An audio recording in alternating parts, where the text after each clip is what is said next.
Saya Widya Septi.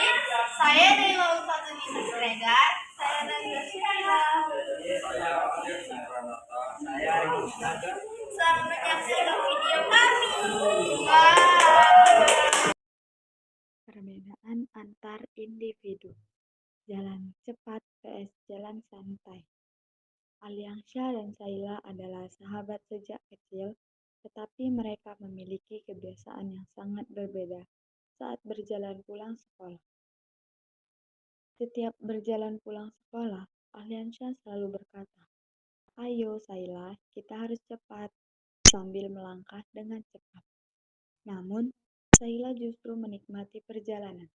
"Seharusnya kamu santai, bukan? Kita masih punya banyak waktu." Lalu di antara mereka ada Awinda, teman sekelas yang sering pulang bersama.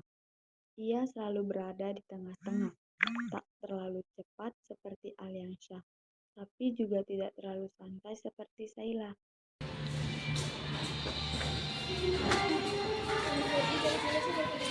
Jalannya cepetin dong biar sampai keluar. Kenapa harus cepat-cepat? Aku lebih suka jalan lambat. Karena kalau lama kita bakal lama sampai tujuan. Ya tapi kan nggak apa-apa, biar kita bisa lihat sekitar dan pemandangan. Dong, aku ini udah lapar. Ya udah dong, sabar. Gak usah ini. Ini jalannya lambat kali, aku udah lapar tuh. Lebih baik kalian mencari solusinya daripada harus bertengkar di tengah jalan seperti ini. Solusinya, kalau itu jalan santai, tidak lambat dan juga tidak cepat. Ya udah deh, aku minta maaf ya, Aliansyah. Iya.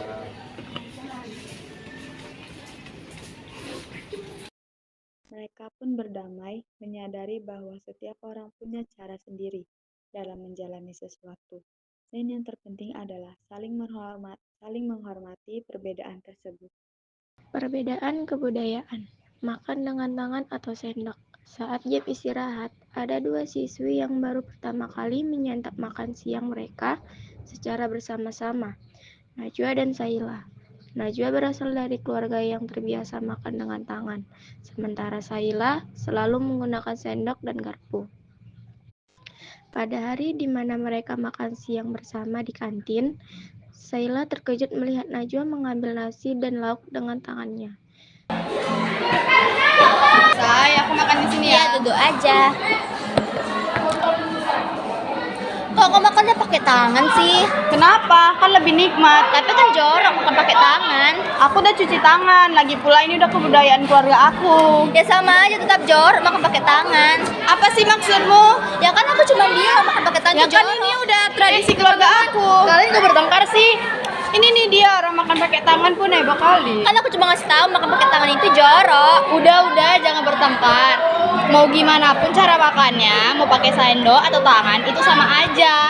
Karena setiap orang memiliki kebudayaannya masing-masing. Jadi jangan bertengkar lagi ya. Minta maaf. Ya udah aku minta maaf ya. Ya aku juga minta maaf ya udah dorong kamu. Ya aku juga ya. Ya. Sejak saat itu, mereka saling menghormati kebiasaan satu sama lain. Najwa dengan caranya dan Saila dengan cara yang nyaman. Mereka menyadari bahwa perbedaan bukanlah hal yang harus diperdebatkan, namun dapat dipahami. Perbedaan kepentingan, satu buku, dua kebutuhan. Di sekolah menengah, Awinda dan Naila adalah teman sekelas yang harus berbagi satu buku pelajaran sosiologi. Hanya ada satu buku di antara mereka karena perpustakaan sekolah kehabisan stok. Suatu siang, mereka berdua ingin menggunakan buku tersebut secara bersamaan.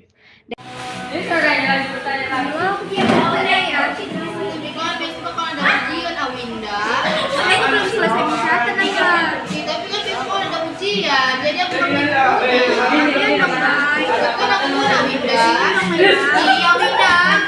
Awinda. Besok ada ujian Awinda.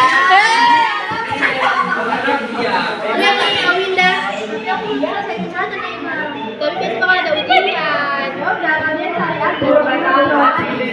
Belajar gantian. Jadi kok bisa Kalian belajar pergi. Gak perlu Awinda. Letak semua Ya udah 30 menit ya Awinda. Letak. Dengan berbagi dan berkompromi, mereka menyadari bahwa tidak perlu ada konflik jika ada niat untuk memahami satu sama lain.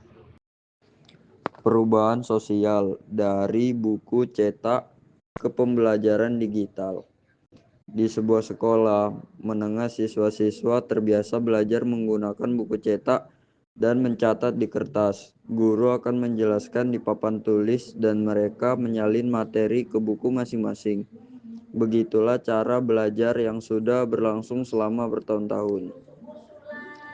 Namun, suatu hari, sekolah mulai menerapkan sistem pembelajaran digital. Semua siswa diminta membawa handphone atau laptop, dan buku cetak mulai digantikan dengan e-book. Awalnya, banyak siswa yang merasa kesulitan. Najwa, misalnya, lebih suka membaca buku fisik karena menurutnya lebih mudah memahami materi dibandingkan dengan membaca di layar. Sementara itu, Awinda merasa kesal karena sering mengalami kendala jaringan saat harus mengakses tugas online. Bukannya ini malah ribet, aku lebih nyaman pakai buku biasa. Aku juga lagi akan kerjain tugas tiba-tiba internet. Memang perubahan itu butuh waktu, tapi ada juga keuntungannya. Misalnya kita nggak perlu membawa banyak buku berat setiap hari. Kalau ada yang nggak ngerti, kita bisa langsung cari di internet atau pakai fitur pencarian di e-book. Tapi tetap ada, rasanya beda. Aku cepat lelah dan susah fokus. Nah, aku pernah baca, kalau kita bisa atur kecerahan layar atau pakai mode gelap supaya mata nggak cepat lelah, mungkin itu bisa dicoba. Tapi kalau internet mati pas mau ngumpul tugas gimana? Ya, kita bisa download tugas dulu sebelum mulai, jadi tetap bisa dikerjakan meski tidak ada internet.